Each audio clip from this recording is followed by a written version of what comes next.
Assalamualaikum warahmatullahi wabarakatuh. Good morning, everyone. Let me introduce myself and my partner. So we are from Group 2. I'm Hidayat Ridola, and my partner is Halimatul Sadiah. So we are proudly present the material for our study under the title Recruitment, Selection, and Training of Workers, and Internal and External Communications.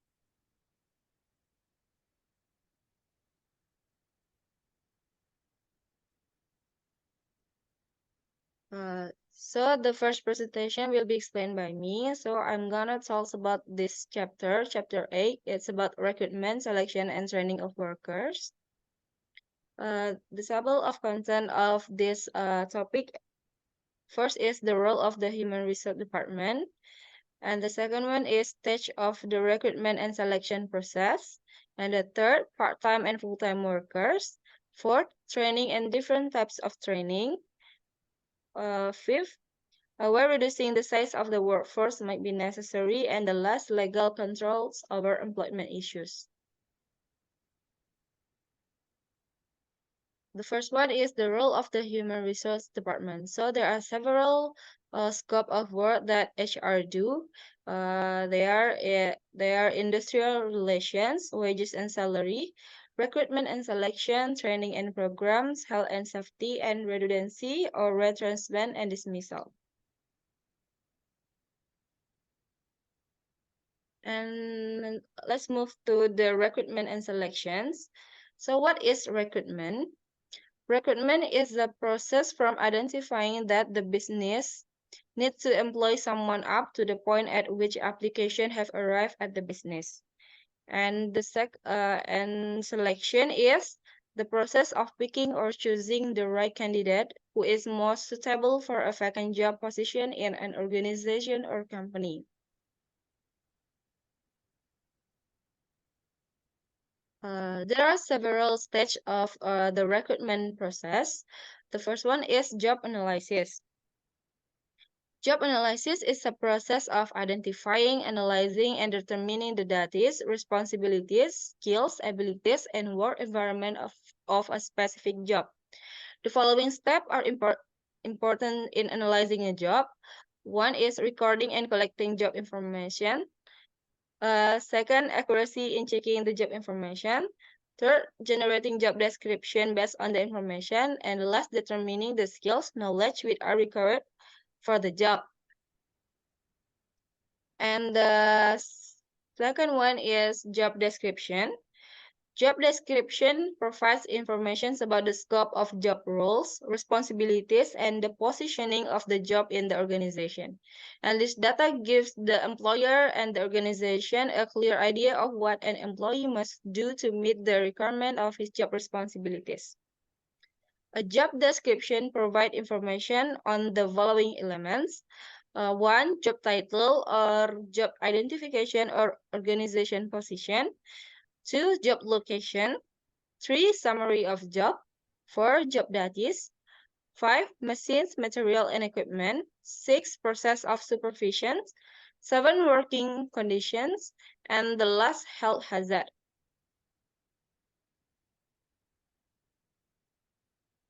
The next stage is,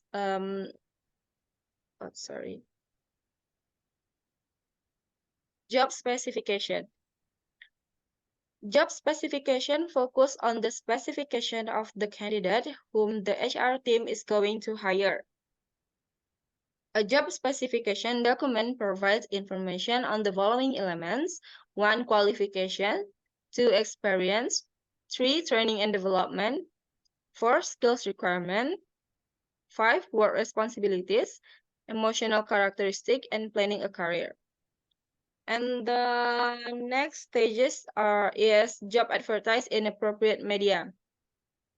The business will need to decide what should be included in the advertise, where the advertisement should be placed, and how much the advertising will cost, and is it too expensive or not.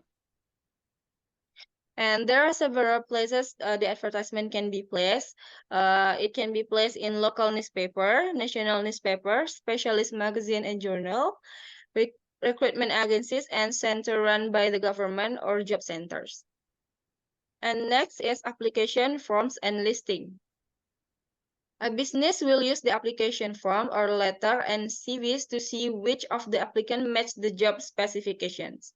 A CV or curriculum vitae must be well laid out and clear. It should contain the following details: name, address, telephone number, date of birth, nationality, education and qualification, work experience, position or of responsibility, and interest.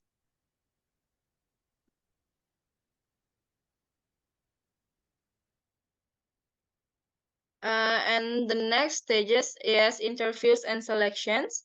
An interview refers to a conversation with one or more person acting as the role of an interviewer who asks question, and the person who answered the question acts as the role of interviewer. Some business include tests in their selection process, for example, skill tests, aptitude tests, personality tests, and group situation tests. And the last stages is vacancy field. When the suitable applicant has been over the job and has accepted, the unsuccessful applicant should be informed that they have not got the job and thank for applying.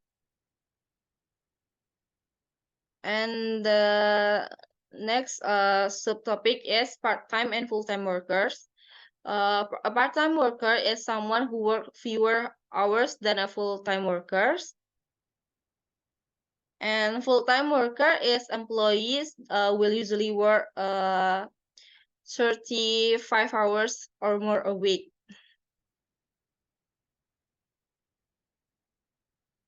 So what the wait.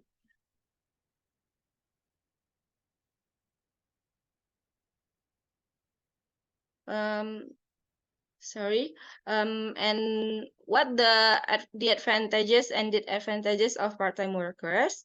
The advantages of the business of employing part-time workers are one, more flexible in hours of work, easier to extend business opening or operating hours, and fit in with looking after children, and therefore employee is willing to accept lower pay, less expensive than employing or paying a full-time worker. The disadvantages of the employer are less likely to be trained because the workers see the job as temporary, or the employers think the employees will leave or want the promotions. Takes longer to recruit two part-time workers than one full-time worker, can be less committed to the business or more likely to leave to get another job. Third, less likely to be promoted because they will not have gained the skills and experience as full-time employees. And last, more difficult to communicate with part-time workers when they are not in work.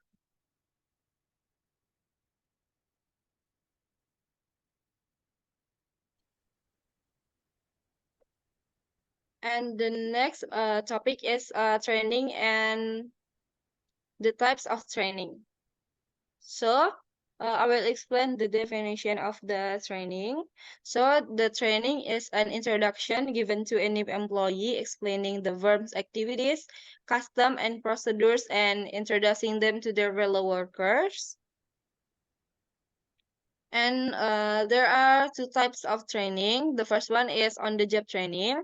On-the-job training is, of course, by watching a more experienced worker doing the job. And the second one is off-the-job training. Is involves being trained away from the worker, usually workplace, usually by specialist trainer.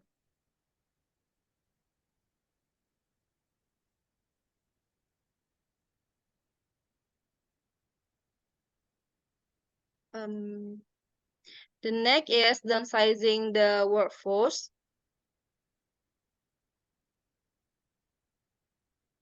Downsizing the workforce is the situation in which downsizing of workforce is necessary if introduction of automations, falling demand for the service and good, factory, shop, or office is closure, relocating their factory abroad, and a business has merged or been taken over, and some jobs have become surplus to the requirements in the newly combined business.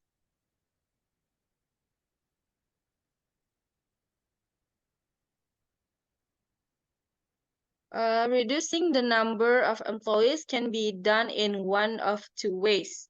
The first one is dismissal. A worker told to leave their job because their work or behavior is unsatisfactory. And the second one is redundancy.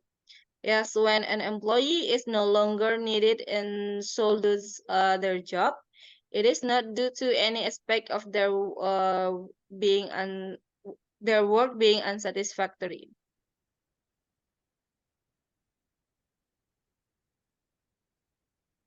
And the last subtopic is legal controls over employment issues. One is protection against unfair discriminations. Discrimination means to make a choice.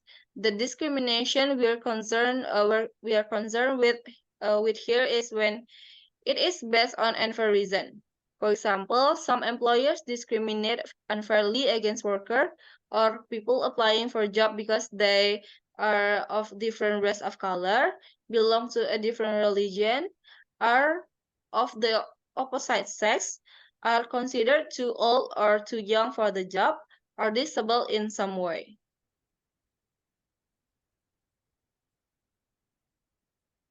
The second one is health and safety at work. Uh, Protect worker from dangerous machine, provide safety equipment and clothing, maintain reasonable workplace temperatures, provide hygienic condition and washing facilities, and do not insist on excessively long shift and provide breaks in the work timetable. And the third is protection against unfair dismissal. The following example of dismissal are unfair are for joining a trade union, for being pregnant, and when no warnings are given before dismissal. And the fourth, protection. Workers have a right to be paid for work they do for employers. There should be a written agreement between worker and employer. It's called the contract of employment, which will contain details not only of the hours of work and the nature of job, but also of the wage rate to be paid, how frequently wages will be paid, and what deduction will be made from wages, for example, income tax.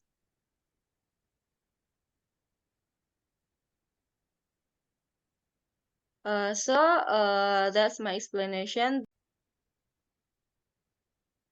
So the next chapter will be explained by Halimah. Halimah, time is yours. Okay, thank you, the moderator. The next, I will explain the chapter 9 that it's about internal and external communication.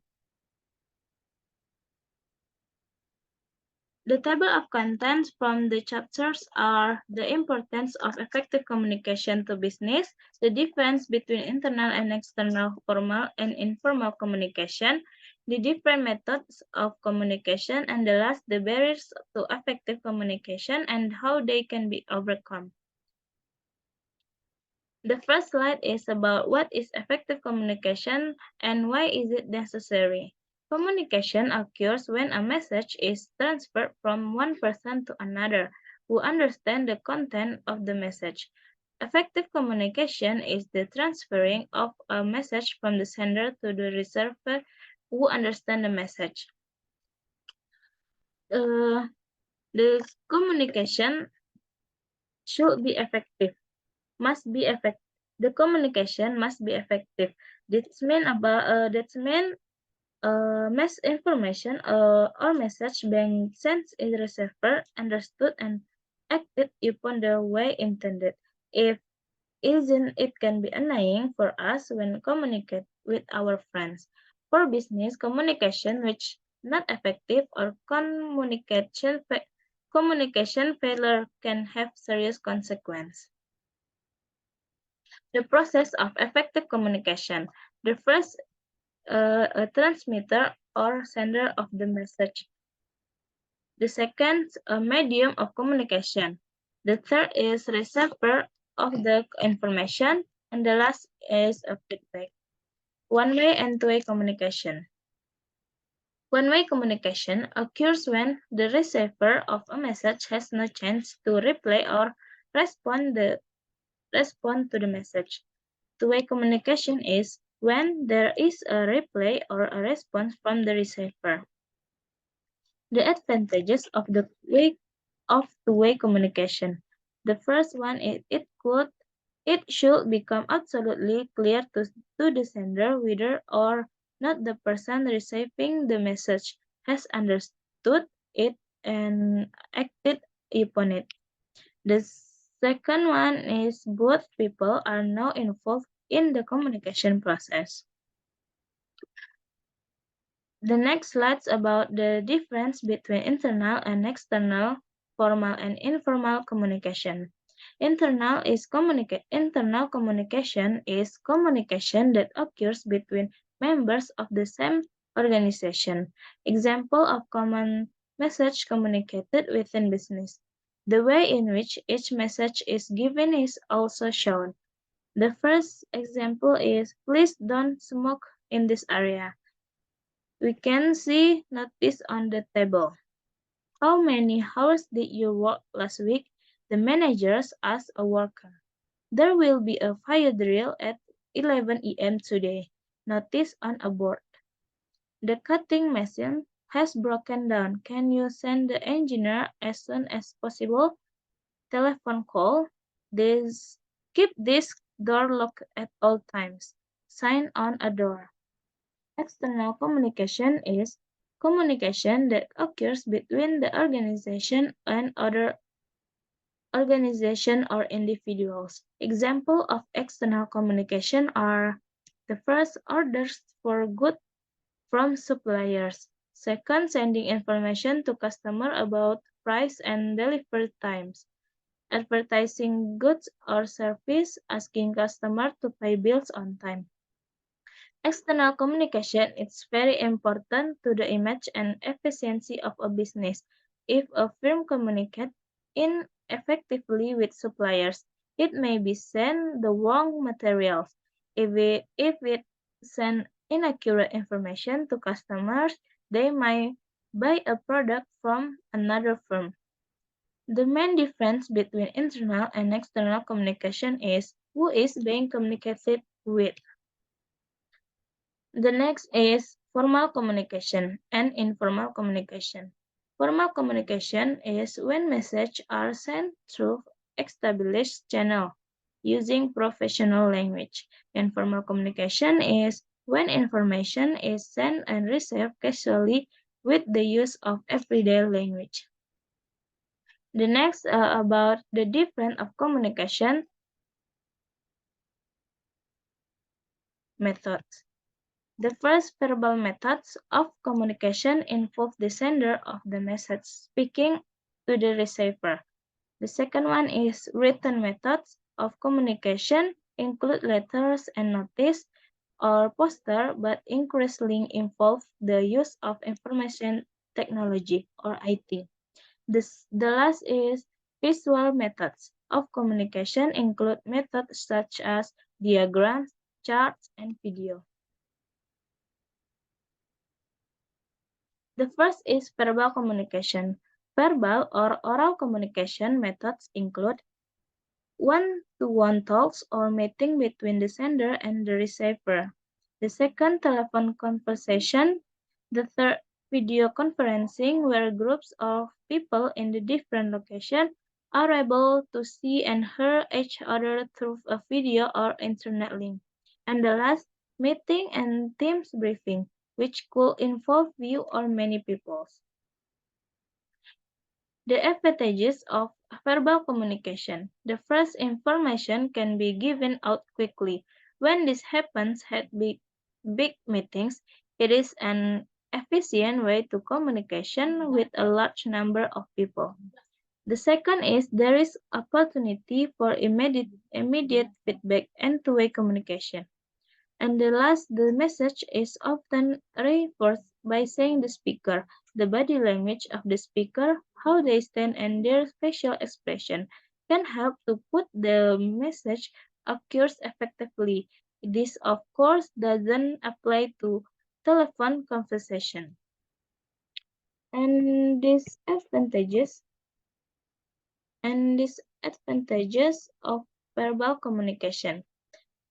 The first one is, in a big meeting, there is no way of telling whether everybody is listening or has understood the message.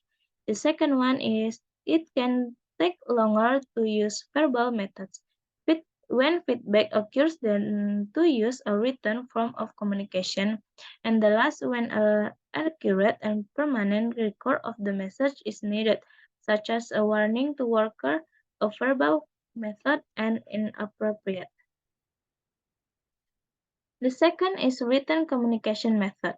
Written methods of communication includes the business letters, memos, or an abbreviate of memorandum, the third reports, and the notice pin on boards, fax or facsimile message, text message, and the last email and social network sites.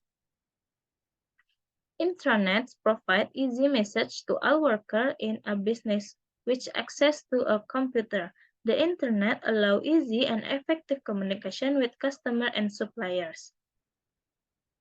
The advantages of written communication is the first, there is hard evidence of the message which can be referred to in the future. And the second, it is essential for a certain message involving complicated details which might be misunderstood. If, for example, a telephone call was made. Next, a written message can be copied and sent to many people. And the last, electronic communication is a quick and cheap way to reach a large number of people. And the disadvantages of written communication. Number one is direct feedback is not always possible unless electronic communication is used. The number two is it is not so easy to check that the message has been received the acted upon as a with verbal message, although this can be done with email as a please acknowledge function can be set up. Number three is the language used can be difficult for some reserve to understand. And the last, there is no opportunity for body language to be used to reinforce the message. And the last is visual communication methods. Visual method of communication include the first films, video, and Microsoft PowerPoint displays. The second, posters. The third, charts and diagrams. And the last, photographs and cartoons. The advantages of visual communication. The first, these methods can present information in a playing and attractive way. And the second, they can be used to make a written message clearly by adding a chart or diagram to illustrate the point being made. And disadvantages of visual communication. The first one, there is no feedback, and the sender of the message may need to use other forms of communication to check the message is understood. And the second one is charts and graphs are difficult for some people to interpret. Choosing the appropriate communication method. There are several factors that the sender of a message should consider before choosing the most appropriate method to use communicate with the receiver. This first, speed, cost, message details, leadership style, the receiver, importance of a written record, and the last, importance of feedback. And the next material about the barriers to effective communication and how they can be overcome. This is a summary from the barriers to effective communication. For part, barriers to effective communication, the first, sender can do poor attitude or body language wrong, unclear message too long, sent to wrong person. And the next medium, the there's can do too many people pass on message may be lost, wrong channel use, and technical breakdown. And then receiver can do lack of trust, poor attitude, and doesn't listen. And the last feedback, not sent, unclear, and not asked for. And this is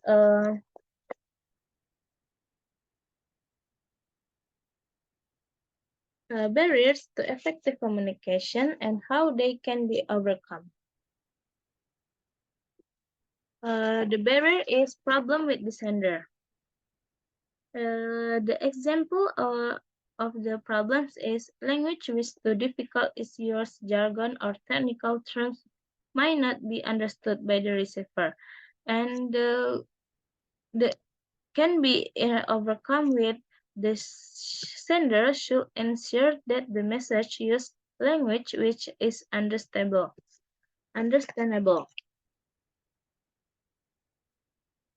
Use of jargon or terms which are too technical should be avoided. And the second barrier is problem with the medium. The example is the message might be lost, so the receiver doesn't see it. The how the barrier can be overcome.